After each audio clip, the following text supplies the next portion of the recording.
Çok yaşa. Sen de gör. Çok yaşa.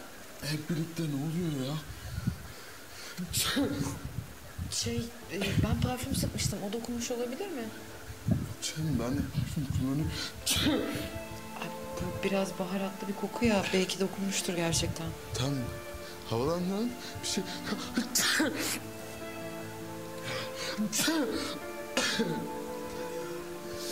Şey, Azat, yani olmayacak bu böyle. Sen istersen yandaki odada Yok yatabilirsin. canım yeter. Azat, gerçekten perişan oldum. Benim için sorun değil. Lütfen yandaki odada yatabilirsin.